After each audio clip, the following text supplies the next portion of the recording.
What's up guys? Kumusta kayo? It's me again, Joseph Kate. So for today's video guys, let's talk about BPI credit card outstanding balance converting to installment.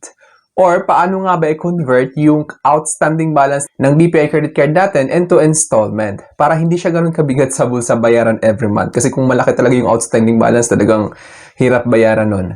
Pag-uusapan natin kung paano, saan kayo tatawag, ano yung official hotline number ng BPI para mag-request ng converting your BPI credit card balance into installment.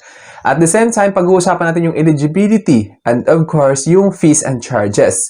Kung magkano nga ba yung magiging availment fee at the same time yung monthly add-on rates. At saka, i-share ko din sa inyo guys kung ano yung mga allowed at hindi allowed. Kasi may limitations po guys yung pwede nyong ipa-convert into installment sa BPI credit card ninyo. Napansin ko kasi upon research is hindi po lahat allowed. Kaya naman i-share ko sa inyo kung ano lang yung pwede nyong ipa-convert into installment sa BPI credit card outstanding balance ninyo. Pero bago yun, nais muna kitang imbitahan na mag-subscribe sa YouTube channel ko kung bago ka pa lang kasi marami pa po akong isi-share ng mga tutorials, knowledge, and experience of mine in the future. Kaya naman huwag niyong kalimutan mag-subscribe para updated kayo lagi sa mga vlogs na i-upload ko. Yun lang po at sobrang maraming salamat po. So as you can see guys here, BPI credit card holders can convert their balance into installment using the Special Installment Plan or SIP loan. Available for qualifying transactions with a minimum of 5,000 pesos. Convert balances via BPI application or by calling 889-10000 or by visiting a branch. A one-time processing fee of 300 to 500 pesos applies. So, as you can see dito guys, isa-isahin natin to. Yung tinatawag kasi nila guys kapag balak mo magpa-convert ng outstanding balance ninyo sa BPI credit card, yung term na ginagamit nila or yung tawag nila sa process na yon is SIP loan or Special Installment Plan. Which is, kailangan yung minimum amount na pwede nyong ipa-convert is 5,000 pesos above, pataas. So, below 5,000, hindi po siya pwede. Pwede siya via BPI application or by calling 889-10000 or by visiting a branch. So, kung malapit lang naman yung BPI branch sa lugar ninyo guys, much better to visit BPI nearest branch na lang. Ngayon, kung ayaw mo naman pumunta doon, tos may landline naman kayo, pwede nyo naman tawagan na lang sila para doon lang kayo mag-request ng converting your BPI credit card outstanding balance into installment. Then ngayon, as you can see dito guys, a one-time processing fee. So, magkano nga ba yung processing fee kapag nagpa-convert kayo ng BPI credit card outstanding balance ninyo into installment? It is amounting to 300 to 500 pesos lamang. Ngayon, let's talk about the steps on how to convert BPI credit card balance to installment. So, i-share ko sa inyo guys yung mga options para at least maging aware kayo kung alin yung mas convenient para sa inyo. Option 1 is BPI Online or BPI Online application, the easiest way. So as you can see dito guys, naka-indicate siya as easiest. Step 1 is log into the BPI app or BPI Online. Siguro aware naman kayo guys sa BPI app or BPI Online application since may credit card nga kayo sa BPI, di ba? So pangalawang step is check the special offer in the notifications or go to the credit card details page.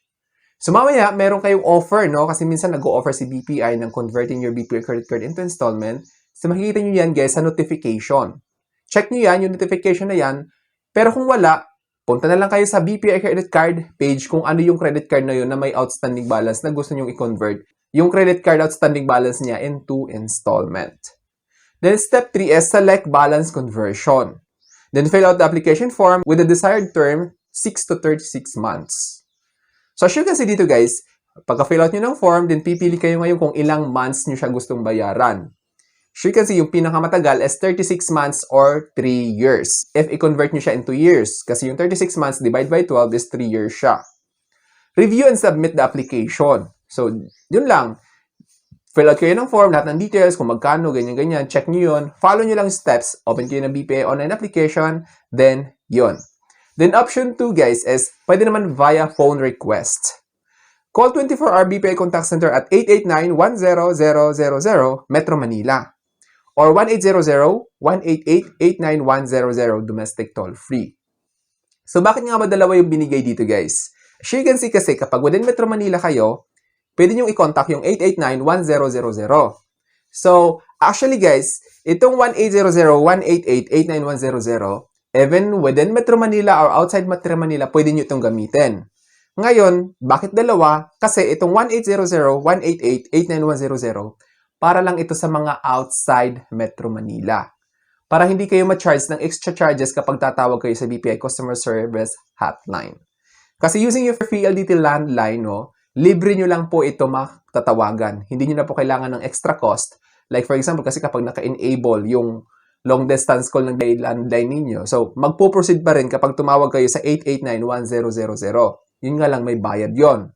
Pero kung itong 1-800-188-89100, libre lang po yan. Kahit hindi po naka-enable yung long distance call using your PLDT landline, makakatawag pa rin kayo sa BPI Customer Service para makapag-request ng BPI credit card outstanding balance and 2 installment.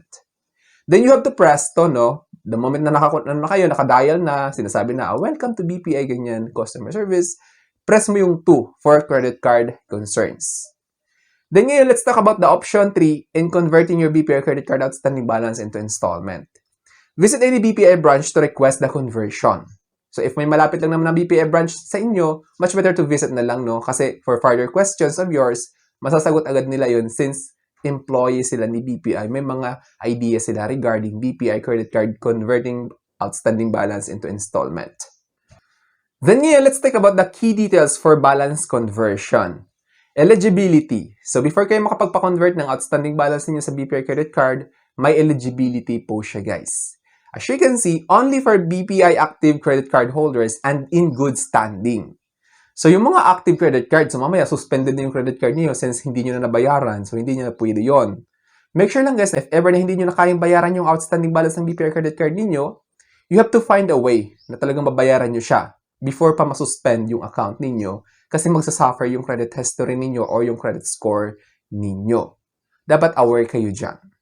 Eligible transactions. So as you can see dito guys, the eligible transactions na pwedeng i-convert into BPI credit card outstanding balance into installment is new retail and online transactions worth at least 5,000 pesos per transaction billed in the latest statement of account.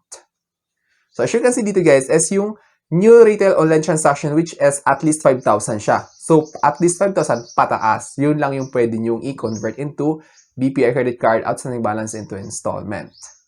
The excluded transactions are cash advances, then fees, finance charges, and previous billed installment payments. So may mga limitations din siya guys before kayo makapagpa-convert into installment using your BPI credit card. So as you can see dito, hindi nyo na pwedeng ipa-convert yung mga cash advance ninyo at saka yung fees, other fees. Like for example, yung penalties, ganyan. Yung finance charges, hindi pwede yon.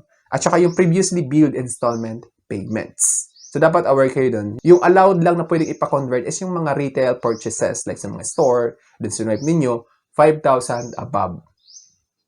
Service fee is a fee of 300 pesos to 500 pesos applies.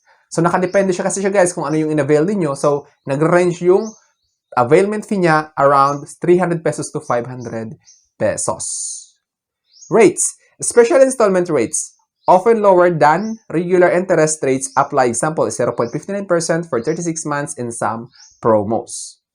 So, minsan naman guys, nag-o-offer si BPI kasi yung regular interest rate kapag nagpa-convert kayo ng BPI credit card outstanding balance into installment is 1%. Ngayon, kung nagpo-promo sila, nag-o-offer lang sila minsan ng 0.59%, 0.55%, depende po siya sa promo ni BPI. So I think that's all for now. So sana may na-share ko. Don't forget to subscribe for more videos. It's me again, Joseph K, that says, we don't have cash because we go for cashless transactions. Bye-bye!